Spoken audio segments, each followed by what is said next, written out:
कि कश्मीर में, India side Kashmir में हिंदू आ रहे हैं और हिंदू आके अपने घर जी बना जी। रहे हैं और मुसलमानों की आबादी को कम अब कर मैं रहे हैं, आपको अपनी आंसर आबादी देती को हूँ। ज्यादा कर रहे जी, हैं। तो तो अब मैं आपको इजी एग्जांपल देती हूँ। आपने किसी रोक टोक, सिर्फ पाकिस्तान वालों को वीजा नहीं मिलता, लेकिन यहाँ पे ऐसे कोई, आपको तो पता, अब G20 भी होने वाला है, क्या हाँ, आपको नहीं बिल्कुल लगता कि उसमें बिल्कुल। जब एम्बेसडर्स, इससे पहले भी कितने डेलीगेट्स आकर गए हैं? साल पहले क्या 8 लाख फोर्स थी वहां पे, इंडियन आर्मी? देखिए, मुझे गिनती तो नहीं पता, लेकिन एग्जैक्ट मुझे इतना एग्जैक्ट पता है एग्जैक्ट तो कि नहीं, मतलब जो हमें बताया जाता है 8 लाख, हाँ, 9 लाख, 7 लाख, जी दस हाँ। लाख और ऐसी ये थी। मैं आपको खुल के बोलती हूँ कि एज अ कश्मीरी ये चीज मुझे भी नहीं पसंद आती थी। नहीं मुझे लेकिन ऐसा, फोर्सेस से कोई कंप्लेंट नहीं थी। जाना, जी, लेकिन ऐसा मुझे था, फोर्सेस से कोई कंप्लेंट। क्या ऐसा था जी, आप वैसे? सुनिए। जी, मैं ये कह रही हूँ, फोर्सेस से मुझे कोई कंप्लेंट नहीं थी, लेकिन उनके ऐसा रवैये था। से, या उनकी लाडली बेटी स्कीम है, प्राइम मिनिस्टर मोदी ने जो यहाँ पर इंट्रोड्यूस की है, जो जिससे क्या है, उसके तहत जम्मू कश्मीर की गवर्नमेंट जो है, यानी कि सेंट्रल गवर्नमेंट जो है, वो हर जिस फैमिली में इनकम जो है 75,000 पर ईयर से कम है, और उनको बेटी है, तो हर एक बेटी के लिए जो है उनके अकाउंट में।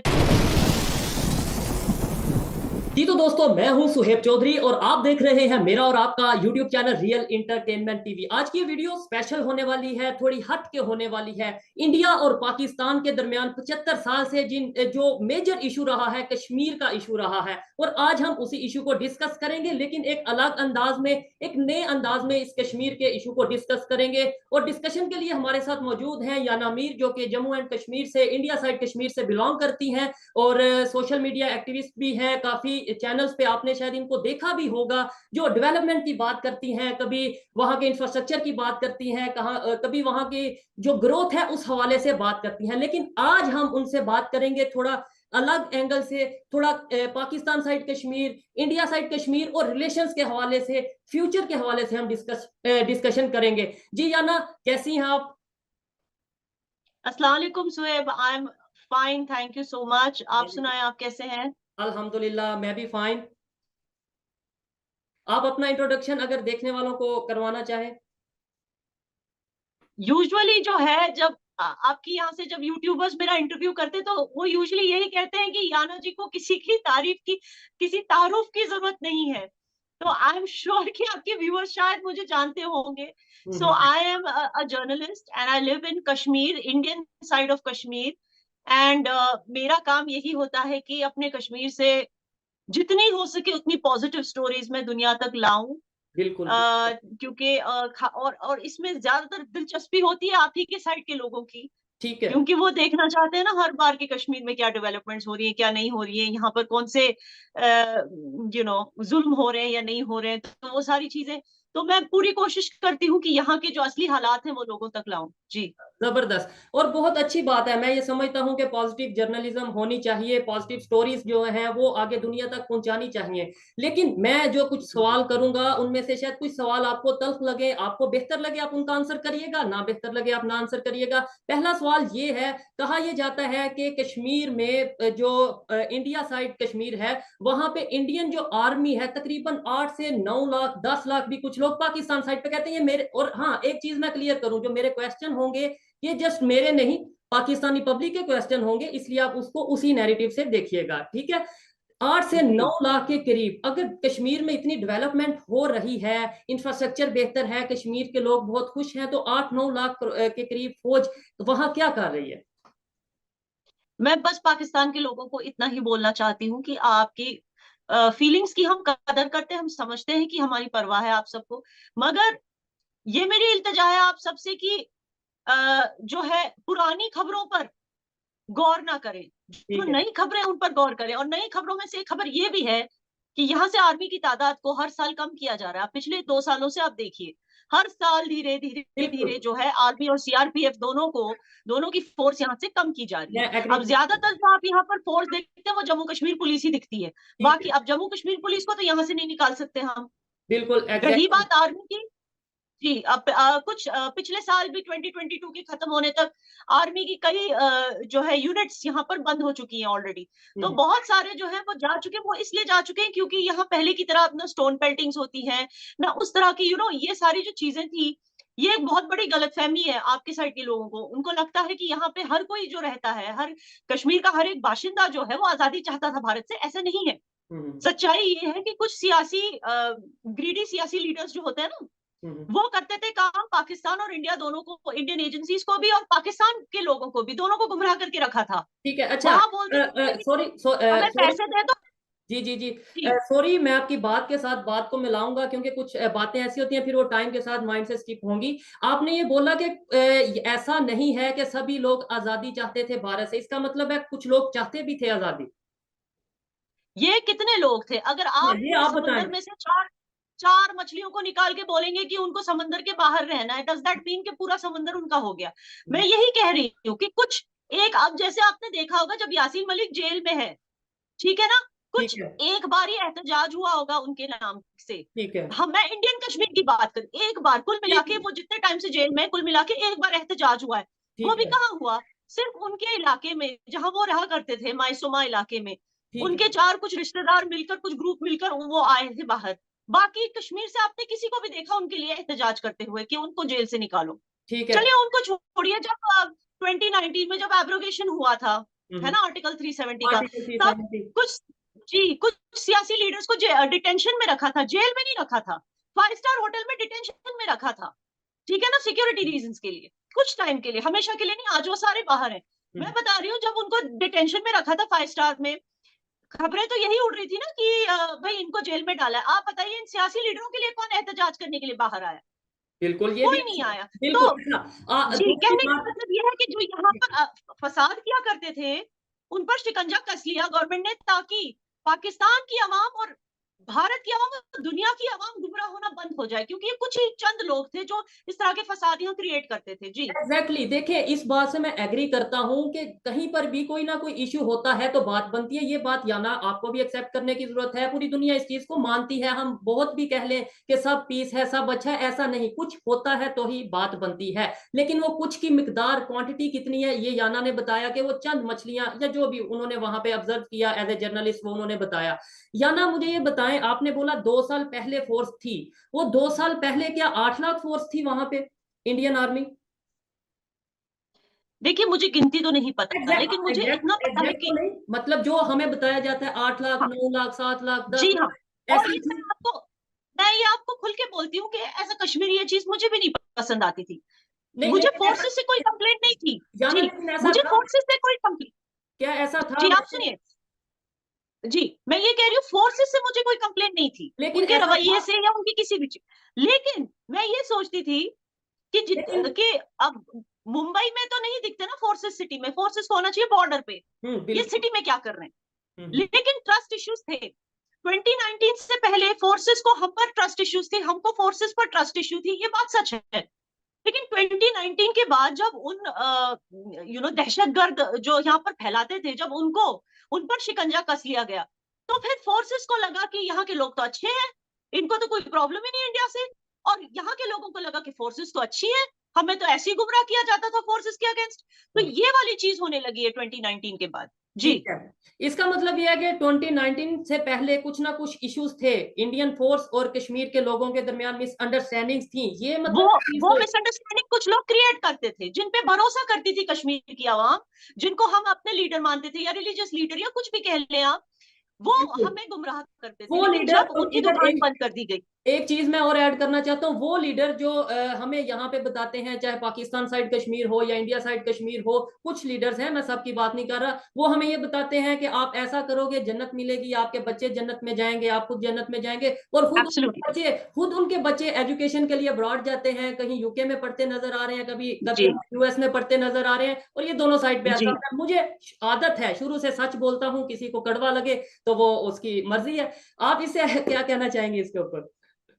ये बात सच है। और कश्मीरियों को ये एहसास होने लगा था होने कि लगा। क्यों हमारी, 2019 से पहले ये एहसास होने लगा था कि क्यों हमारे बच्चों को जिहाद में भेजा जाता है भाई, क्यों यानी हमारे बच्चों को जन्नत भेजा जाता है और अपने बच्चों को यूके भेजा जाता है। एब्सोल्युटली यूके भेजा जाता है, या फिर इंडिया के दूसरे स्टेट्स में जाकर आराम से नौकरियां कर रहे हैं, गवर्नमेंट जॉब्स कर रहे हैं, कॉर्पोरेट जॉब्स कर रहे हैं, अच्छे से कमा रहे हैं, उनको कोई मतलब वहां पे उनको कोई प्रॉब्लम नहीं है इंडिया से। लेकिन यहाँ पर हमारे बच्चों को गुमराह करके अपने ही मुल्क के खिलाफ जो है बगावत करने के लिए मजबूर किया जा रहा है।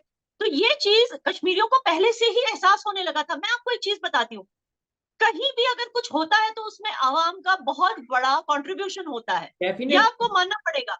मैं एग्री करता हूँ। तालिबान अफगानिस्तान में क्यों पावरफुल हुआ? वहां की आवाम ने हेल्प किया था तालिबान को, नजीबुल्लाह को खत्म किया था ना, वहां की Definitely। आवाम ने नजीबुल्लाह को रिजेक्ट किया था, तो क्या तभी तो कश्मीर तालिबान की इमाम ने यासीन पावरफुल मलिक हुआ। को हेल्प नहीं किया था? वही तो मैं, यहाँ की आवाम ने तो यासीन कहाँ सपोर्ट किया, मैं वही तो कह रही हूँ। उसके इलाके के कुछ लोग आए थे और किसी ने एहतजाज नहीं किया, यहाँ की आवाम ने गवर्नमेंट को सपोर्ट किया ये सब करने के लिए, तभी ये सब हुआ, क्योंकि ठीक यहाँ है। की आवाम दहशतगर्द बिल्कुल बिल्कुल। सपोर्ट नहीं करती। एग्जैक्टली। अच्छा याना, मुझे जी आप ये बताइएगा, 2019 के बाद ऐसा क्या जी। हुआ पाकिस्तान में? ये बताया जाता है कि नरेंद्र मोदी साहब जो है, जो उनकी गवर्नमेंट है, जो या फिर आरएसएस की आइडियोलॉजी का बताया जाता है, तो ये कहा जाता है वो तो हिंदुत्व को प्रमोट करते हैं, मुसलमानों के अगेंस्ट हैं। तो फिर 2019 के बाद कश्मीर के मुसलमान कैसे नरेंद्र मोदी साहब पर ट्रस्ट करने लगे, प्राइम मिनिस्टर, इंडिया के प्राइम मिनिस्टर पर ट्रस्ट करने लगे? ऐसा क्या हुआ, थोड़ा आप अगर बताएं। देखिए, ये इट इज वेरी अनफेयर कि यहाँ उस आपकी कंट्री में हमारी प्राइम मिनिस्टर के बारे में इस तरह के नैरेटिव चलाए जा रहे हैं। जी लेकिन उन्होंने बिल्कुल। अपनी कौन सी तकरीर में ऐसे ये कहा? चीज मैं जी, क्लियर एक कर दूं तकरीर अपने निकाल के दिखा अपने दीजिए जिसमें उन्होंने कहा कि मैं हिंदुओं का जी प्राइम मिनिस्टर हूँ, या मैं मुसलमान का प्राइम मिनिस्टर नहीं बनना चाहता, या मेरी फलाना फलाना स्कीम सिर्फ हिंदुओं के लिए है, ये स्कीम मुसलमानों के लिए नहीं है। उन्होंने अपनी कौन सी तकरीर में ऐसे कहा, या अपने कौन से मिनिस्टर को कहा इस तरह से तकरीर करने के लिए? सो बिल्कुल ये है। कहाँ से इस तरह की प्रोपेगेंडा निकलती? इसीलिए हम इसको वर्ड दिया है हमने, प्रोपेगेंडा। प्रोपोगंडा। जी अच्छा, प्रोपोगंडा से एक और चीज याद आई, और प्राइम मिनिस्टर नरेंद्र मोदी साहब की जब बात हो रही है, एक और चीज आई याद में, बहुत ये लोग कहा जाता है इंडिया में भी पाकिस्तान में भी कि गोदी मीडिया या मोदी मीडिया, इस तरीके से कि मतलब जो डेवलपमेंट की कोई बात कर रहा है या कश्मीर का पॉजिटिव साइड दिखा रहा है, तो ये कहा जाता है कि ये मोदी मीडिया है। क्या आप भी मोदी मीडिया हैं? ये देखिए, ये सवालात मेरे, मैं चीजों को समझता हूँ काफी हद तक। मैं ऑडियंस को भी ये कहना चाहता हूँ कि ये जो सवालात हैं, जी। इनका करने का देखिए मकसद ये है कि जो मिसअंडरस्टैंडिंग्स है उनको दूर किया जाए। ये मैं चीजें समझता हूँ, लेकिन पब्लिक को बताने की जरूरत है, उसके लिए मैं क्वेश्चन कर रहा हूँ। आप अगर जवाब देना चाहते देखिए अब जब आपकी ऑडियंस हमारी देश में, हमारी मुल्क में, हमारी सियासत में इतना इंटरेस्ट लेती है, तो मैं एक आपको एक सजेशन दूंगी कि आप, एक मूवी है बाहुबली, वो देखिए। उसमें एक सीन है जहां राजमाता शिवगामी कहती है कि मैं भल्लाल देव को नहीं, बाहुबली को बनाऊंगी प्राइम, ये अपना किंग। तो जब भल्लाल देव का बाप जो है वो जिस तरह की बातें करने लगता है ना बाहुबली के बारे में, ये हाँ। एग्जैक्टली वही तरीके की चीजें, गोदी मीडिया, ये वो, बेसिकली भल्लाल देव का फादर जैसे बात करता है, ये ऑपोजिशन वाले जो है, ये इसी तरह से जो भी डेवलपमेंट को या मोदी जी को सपोर्ट करता है, उनके विजन को सपोर्ट करता है, उसको गोदी मीडिया ही कहा जाता है। ठीक है। जी अच्छी बात है, आपने बड़े अच्छे तरीके से एक्सप्लेन किया। अच्छा, अब थोड़ा सा हम आते हैं, मैं अपनी तरफ, यानी यूथ के हवाले से बात करें, आपके हवाले से बात करें। देखें, या ना आपको ये चीज एक्सेप्ट करने की जरूरत है, मतलब आपकी मर्जी, आप एक्सेप्ट करें ना करें, लेकिन मुझे ऐसा लगता है कि हमें यूथ को ये एक्सेप्ट करने की जरूरत है कि हमने पाकिस्तान को, मैं पाकिस्तान का फ्यूचर हूँ, आप इंडिया का फ्यूचर है, हमने रिलेशंस को बेहतर करना है। नेबर चाहे छोटा हो चाहे बड़ा हो, चाहे अमीर हो चाहे गरीब हो, नेबर कभी चेंज नहीं होता। और नेबर की जो, अगर आपका खुशहाल हो तो आप भी काफी हद तक खुशहाल हो सकते हैं। हम कैसे, मैं कैसे रिलेशन बेहतर कर सकता हूं, आप कैसे रिलेशन बेहतर कर सकती हैं, और सेकंडली, क्या आप रिलेशन बेहतर करना चाहती भी हैं पाकिस्तान के साथ या नहीं? देखिए, रिलेशन बेहतर हर कोई करना चाहता है, नो डाउट अबाउट इट। और हमें ये चीज पहले याद रखनी है कि हम एक बॉर्डर शेयर करते हैं, ठीक है? Kashmir as part of India and Pakistan जो है बॉर्डर शेयर करते हैं। हम मजहब है, हम सारे मुसलमान है मेजोरिटी में, ठीक है? जबरदस्त। ठीक है, वो एक माइनॉरिटी हिंदू कम्युनिटी भी हमारे बीच रहती है, लेकिन मेजोरिटी हम मुसलमान। हमें याद रखना है उसकी कि तरफ भी एक हम सुन्नत आएंगे। होता है। बिल्कुल, उसकी तरफ भी आएंगे जी कि सुनिए, जो माइग्रेट हो रहे हैं कश्मीर में, उसके, जी आप जी बात। जी। जी तो जी। मैं ये बता रही हूँ कि हमें याद रखना है कि एक अच्छा हमसाया बनना, एक अच्छा नेबर बनना एक सुन्नत होता है, ये एक सुन्नत जबरदस्त है, जबरदस्त जबरदस्त, ऐसा ही है। ठीक है?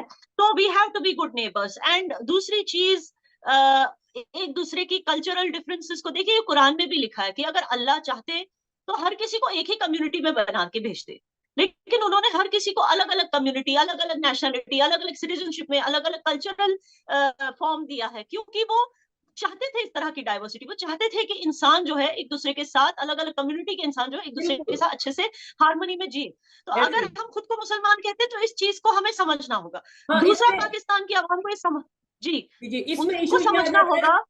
इसमें इशू ये आ जाता है जी, कि इस्लाम के हवाले से बात करें तो हमें कुछ मौलवी हजरात, मुल्ला हजरात वही इस्लाम बताते हैं कि जो उनकी मर्जी का होता है, जैसा वो चाहते हैं, जबकि 95% जो इस्लाम है जो कि हमें बताया नहीं जा रहा। क्या इस्लाम पीस का दर्स नहीं देता? क्या इस्लाम अपने नॉन मुस्लिम या जितने भी लोग हैं इंसानियत को प्रमोट करने की बात नहीं करता? क्या इस्लाम ये नहीं कहता कि आप किसी हिंदू के साथ भी बिजनेस करो, आप अपने किसी भी, और इवन किसी के मजहब को गलत ना बोलो? ये इस्लाम हमें नहीं कहता? ये उन्हीं की गलती है ना जो मौलवी उलेमाओं पे भरोसा करते हैं, जब ये इस्लाम इतना इजी रिलीजन है टू अंडरस्टैंड एंड फॉलो। आप खुद पढ़ लीजिए मदीना कॉन्स्टिट्यूशन क्या है, जो हजरत रसूलुल्लाह ने खुद फरमाया था। मदीना कॉन्स्टिट्यूशन हर एक मुसलमान को पढ़ना चाहिए, वो समझ जाएगा कि दरअसल हमारा मजहब क्या प्रमोट करता है when it comes to minorities या दूसरे जबरदस्त। कम्युनिटी के लोगों को किस तरह से रिस्पेक्ट किया जाना चाहिए, किस तरह से उनके साथ बर्ताव करना चाहिए। इवन के जूस को लेकर, इवन के उन लोगों को लेकर जो आइडल वर्शिप करते हैं, उनके साथ कैसे रहना चाहिए, कैसे सुलूक करना चाहिए, मदीना कॉन्स्टिट्यूशन में पूरा क्लियर लिखा है। तो हम एज मुस्लिम्स खुद अपना मजहब क्यों नहीं स्टडी करते? हम क्यों जाते हैं इनके पास? हमें इनसे क्यों चाहिए होता है, इन मौलवी उलेमाओं से हमें क्यों अपनी मजहब की तालीम इनसे लेनी है? क्या ऐसे हम ही। खुद पढ़े लिखे नहीं? हम खुद नहीं पढ़ सकते? हर एक लैंग्वेज में तो कुरान लिखी है, फिर क्यों बिल्कुल नहीं पढ़ सकते कुरान से? और बिल्कुल खुद क्यों नहीं समझ सकते इसको? इतनी इजी तो है अपना मजहब, इतना अपना दीन इतना इजी है बिल्कुल कि ऐसे इसके ही। लिए हमें जरूरत नहीं है किसी के पास जाके गुमराह होने की या भटकने की। भटकने की। दीन से भटकने वाली बात हो गई है बिल्कुल। जी। अच्छा, दूसरा क्वेश्चन ये था कि जो हम कर रहे हैं, मतलब बहुत से लोग अब इस तरीके से ये काम कर रहे हैं, किसी को नॉलेज है, कुछ किसी को नहीं है, मैं उस बेस पे नहीं आऊंगा, लेकिन जो मेरा या हम लोगों का विजन है कि हम यूथ आगे जाके रिलेशंस को बेहतर करेंगे। जो 75 साल से नहीं हो सका वो मैं करूंगा, वो आप जैसे लोग करेंगे। क्या आपको लगता है कि ऐसा पॉसिबल है? जी, क्योंकि आपके और मेरे जैसे नए जनरेशन ये जानते हैं कि आवाम के लिए और नेशन के लिए, नेशन फर्स्ट, ये नेशन फर्स्ट, एटीट्यूड है डेफिनेट। हमारा। तो पाकिस्तानी यूथ को ये पता है कि इंडिया के साथ अच्छे रिलेशंस रखने से बहुत सारी हमारी प्रॉब्लम्स जो है वो सॉल्व हो जाएंगी। फॉर एग्जांपल, दवाइयां सस्ती हो जाएंगी, आटा चावल सस्ता हो जाएगा क्योंकि इंपोर्ट किया जाएगा इंडियन बॉर्डर से। बिल्कुल। दूसरा, कश्मीरियों को पता है कि अगर हम ट्रेड करने लगे पाकिस्तान के साथ, सबसे ज्यादा फायदा हमें है, क्योंकि हमारा जो जो हमारा माल यहाँ से जाता है, हाँ हाँ। एक्सपोर्ट होके बाकी इंडिया में, मतलब दूसरे स्टेट्स में एक्सपोर्ट होता है। बाय द टाइम वो साउथ इंडियन स्टेट्स तक पहुंचे वो खराब हो जाती है चीजें, चाहे वो एप्पल्स हो या कुछ भी हो। बिल्कुल लेकिन पाकिस्तान के साथ ट्रेड करना हमारे लिए ज्यादा यू नो इजी और कंफर्ट मुनाफा है, उसमें कंफर्ट। ज्यादा होगा, हमें मुनाफा में इजाफा होगा। ठीक है। जी, और इवन ये बात तो पाकिस्तान के लोग भी जानते हैं, अब टाइम के साथ साथ अवेयरनेस आ रही है, शायद आपने ऑब्जर्व किया हो, अगर आपकी बात यहाँ के लोगों से होती है, जर्नलिस्ट से होती है, अब पाकिस्तान की यूथ को ये चीज का आइडिया हो रहा है। इवन कश्मीर, पाकिस्तान साइड कश्मीर अगर मैंने विजिट किया, मैं वो लोग ये चाहते हैं कि भाई हम इंडिया के साथ ट्रेड करना चाहते हैं। मैं ये कहता हूँ, मैं एज ए पाकिस्तानी मैं कहता हूँ कि हमें इंडिया के साथ ट्रेड करने की जरूरत है। क्या इंडिया और चाइना का आपस में इशू नहीं चल रहा लद्दाख के मामले में? इशू है। तो क्या आप लोगों ने ट्रेड बंद कर दी? क्या चाइना और यूएस की बात बिल्कुल। करें, उनके इश्यूज हैं, क्या उन्होंने ट्रेड बंद कर दी? तो फिर हम क्यों ट्रेड बंद करके बैठे हैं? ये बात पाकिस्तान के जो यूथ है उन्हें सोचने की और समझने की जरूरत है। या ना आप कोई एज ए कश्मीरी, जम्मू कश्मीर के रहने वाली हैं आप, एज ए इंडियन अगर बोला जाए, कोई सवाल जो पाकिस्तान के लोगों से करना चाहती हो, कोई बात जो पाकिस्तान के लोगों को पहुंचाना चाहती हो कि भाई जो आप हमारी फिक्र करते हैं वो हम करें ना करें, कुछ भी, वट एवर। नहीं, देखिए, मैं मानती हूँ कि पहले के जो शोज हैं, एक चीज मैं आपके शो पे क्लियर करना चाहती हूँ जी। कि initially I was very aggressive कि यार पाकिस्तान अपना बिजनेस क्यों नहीं माइंड करता। बट टुडे आई अंडरस्टैंड एक ह्यूमन नेचर होता है। एक ना, जबरदस्त। वो क्योंकि रियासत दो हिस्सों में बढ़ चुकी है, तो ओहो। जाहिर सी बात है कि वहां के लोग हमारी परवाह करते हैं। हम्म। जब मुझे उनके बारे में पता चलता है कि कैसे आटे और चावल के लिए कैसे वो लड़ रहे हैं एक दूसरे के साथ, कैसे ट्रकों के नीचे आ रहे हैं, जब मुझे पता चलता है कि 20-20 घंटे तक, एक एक हफ्ते तक उनको इलेक्ट्रिसिटी नहीं आती, जब मुझे मुझे पता चलता है कि सर्दी में कैसे वो सिकुड़ते रहते हैं लेकिन अपने पॉलिटिकल राइट्स के लिए वो प्रोटेस्ट करते रहते हैं, गिलगिट बाल्टिस्तान, कारगिल, इन सब एरियाज में, जब मुझे ये सब पता चलता है मुझे खुद इतना बुरा लगता है कि तब मुझे समझ आता है कि इनको भी तो वैसे ही हमारे लिए फीलिंग्स होती होंगी। और ये इनकी गलती नहीं है कि इनको गलत बताया जाता है जी कि जी जम्मू जी कश्मीर में जी। ये होता है, वो जुल्म होता है, इनको गलत बताया जाता है, और ये इनकी एग्जैक्टली। गलती नहीं है। बिल्कुल, मैं देखने वालों को भी ये कहना चाहूंगा कि कुछ लोगों को ऐसा लगता है कि शायद पाकिस्तान के लोग नफरत करते हैं, पाकिस्तान साइड कश्मीर के लोग इंडिया से नफरत करते हैं। ऐसा नहीं है। हम तो कभी इंडिया नहीं आए, हम तो कभी इंडिया साइड कश्मीर नहीं गए। हम जो पाकिस्तान की मीडिया, मेन स्ट्रीम मीडिया, मैं किसी चैनल का नाम नहीं लूंगा, लेकिन जो भी बड़े बड़े चैनल है, हमें जो वो दिखाएंगे हम तो वही मानेंगे। और कुछ लोग जो थोड़ी बहुत नॉलेज रखते हैं, माइंड रखते हैं, वो इंटरनेट पे जाते हैं और देखते हैं क्या डेवलपमेंट हो रही है। या ना, मुझे ये बताएं, दो इंटरेस्टिंग से सवालात हैं। एक ये कि जो हिंदू कम्युनिटी है वो कश्मीर में, सुनने में आता है, जो हमें बताया जाता है, तेजी से माइग्रेट कर रहे हैं, कश्मीर में आके अपनी रहाइश बना रहे हैं, यहाँ अपनी आबादी को बढ़ा रहे हैं। एक तो ये चीज पे हम बात करेंगे। सेकेंडली, मैंने सुना है कि वहां पर इंडिया साइड कश्मीर में, इवन पूरे पूरे इंडिया में आपको गेहूं फ्री मिलते हैं या बहुत कम प्राइस पे मिलते हैं आपको। इसके अलावा राशन फ्री मिलता है। उसके बारे में थोड़ा एक्सप्लेन करिएगा, ताकि हमारे लोगों को भी पता चले कि भाई इसे कहते हैं डेवलपमेंट, जिसे हम मकबूजा, जिसे जुल्म वाला या ये चीज कहते हैं, वहां पे क्या हो रहा है। जी, आपने बहुत सारे सवाल एक साथ पूछ लिया। आपका फर्स्ट सवाल क्या था?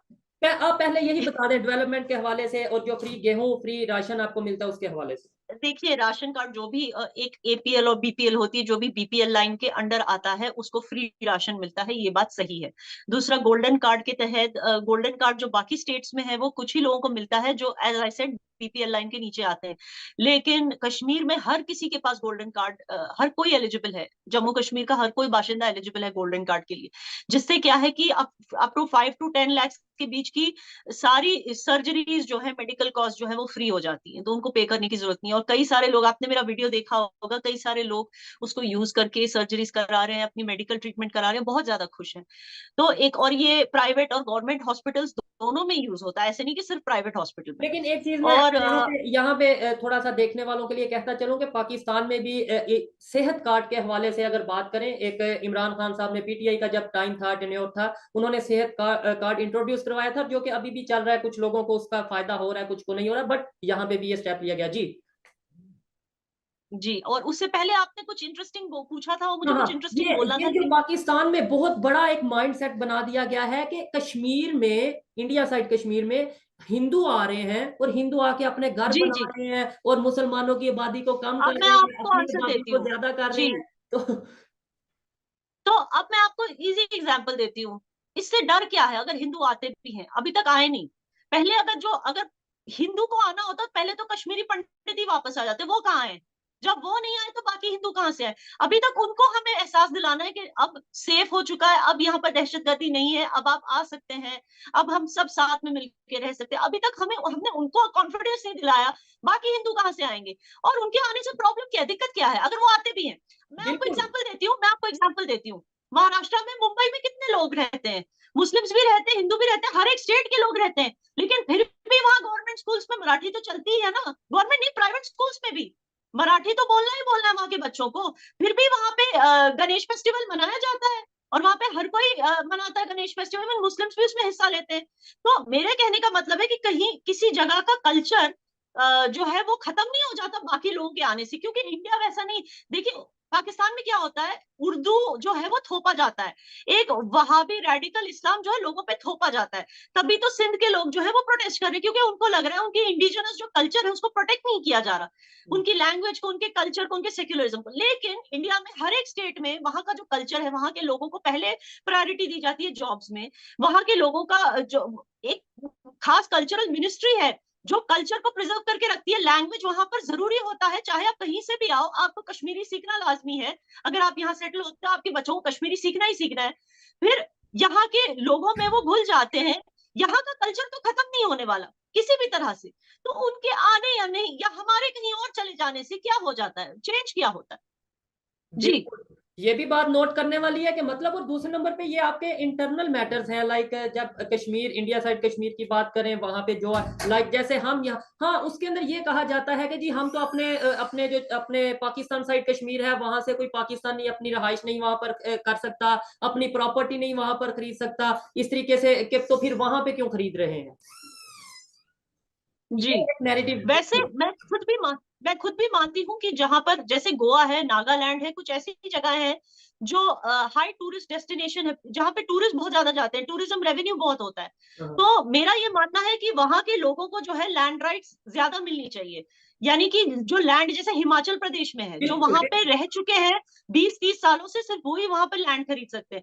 तो वही चीज यहाँ भी होनी चाहिए, ये मैं भी मानती हूँ। लेकिन अभी जो है स्लोली स्लोली 2019 के बाद बहुत सारे नए रूल्स और लॉज जो कश्मीरियों के लिए बेनिफिशियल है वो आने लगी हैं, और आई एम श्योर कि ये भी इंट्रोड्यूस किया जाएगा बहुत जल्दी। यानामीर, क्या अभी जम्मू कश्मीर की बात करें, इंडिया साइड कश्मीर की, वहां पर इंटरनेशनल मीडिया अलाउ है? क्या वहां पर इंटरनेशनल मीडिया अपनी मर्जी से रिपोर्टिंग कर सकता है या कर रहा है? एब्सोल्युटली।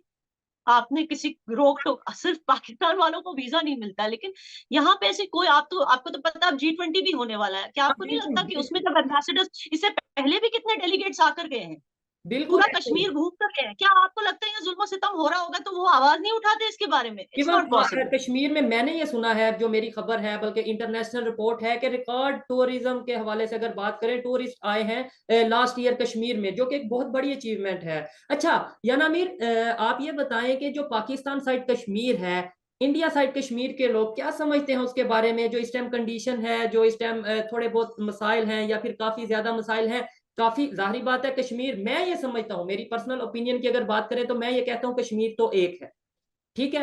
वो जी। हर हर किसी की अपनी अपनी ओपिनियन है।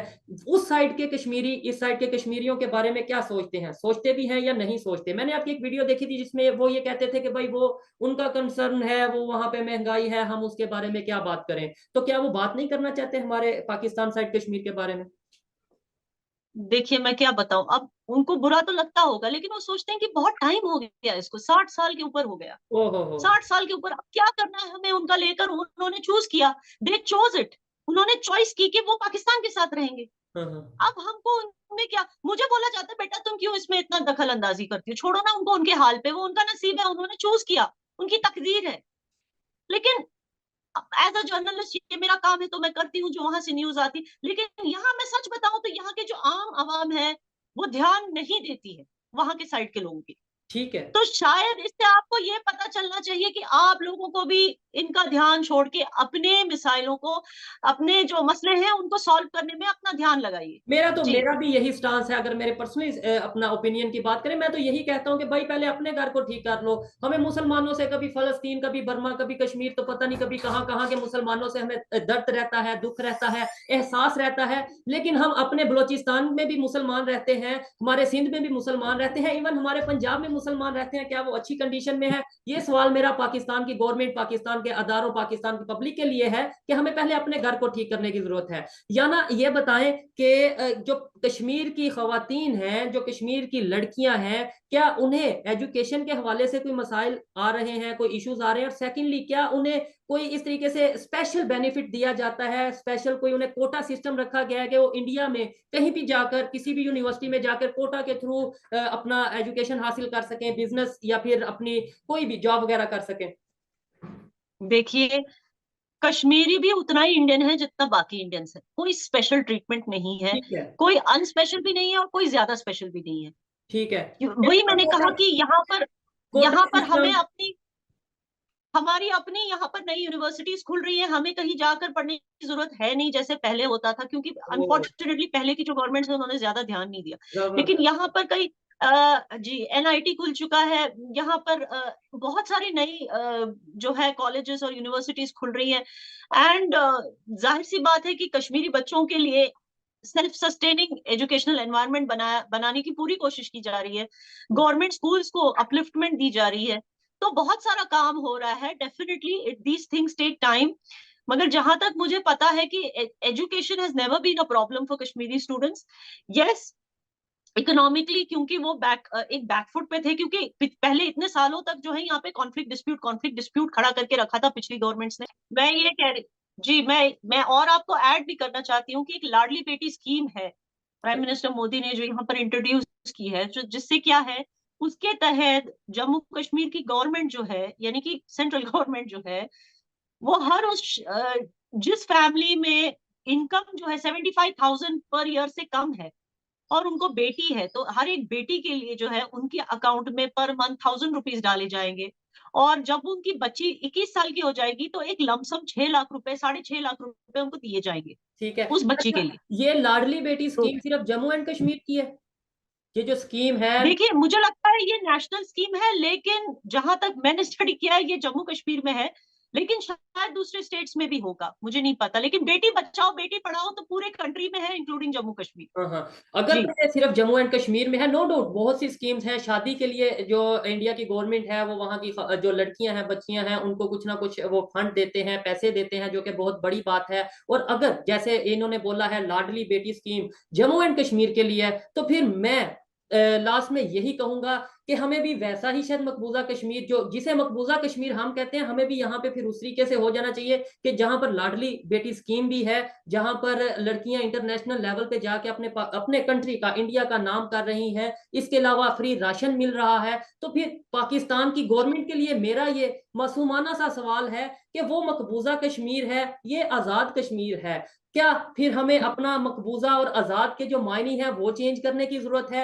या अपनी सोच चेंज करने की जरूरत है, या फिर डेवलपमेंट के ऊपर काम करने की जरूरत है? मेरे साथ मौजूद थी याना मीर, जिन्होंने बहुत, मैंने कोशिश की कि उनसे तल्ख सवालात किए जाएं, ऐसे सवालात किए जाएं जिसमें तारीफें कम हो और थोड़ा सा क्रिटिसाइज, मतलब प्रोडक्टिव क्रिटिसिज्म की तरफ जाने की कोशिश की, लेकिन उन्होंने बहुत बेहतर अंदाज में हर एक सवाल का जवाब दिया और मुझे बहुत अच्छा लगा आपसे बात करके। याना हम कोशिश करते रहेंगे कि ऐसे ही बेहतर से बेहतरीन अंदाज में और लिमिट्स में रहते हुए, जो हमारे पाकिस्तान के जो कानून है उसके अंदर रहते हुए हम बेहतरी लाएं, क्योंकि एट द एंड मेरा मकसद पाकिस्तान की बेहतरी है, मेरा मकसद पाकिस्तान की जो आने वाली नस्ल है, जो आने वाले लोग हैं, यूथ है, उसकी बेहतरी है। और मेरा ये मिशन हम अपना कंटिन्यू रखेंगे, और जो लोग हमें सपोर्ट कर रहे हैं उनका भी बहुत शुक्रिया। याना आपको भी गाहे बगाहे टाइम के साथ साथ अगर आप बेहतर समझे तो हम जहमत देते रहेंगे कि आप आए, अपने जो भी आपके विचार हैं, जो आपकी सोच है, जो भी आपका, जो भी आप सोचती हैं, वो आप हमारी ऑडियंस को बता सकें, जो आप ऑब्जर्व करती हैं।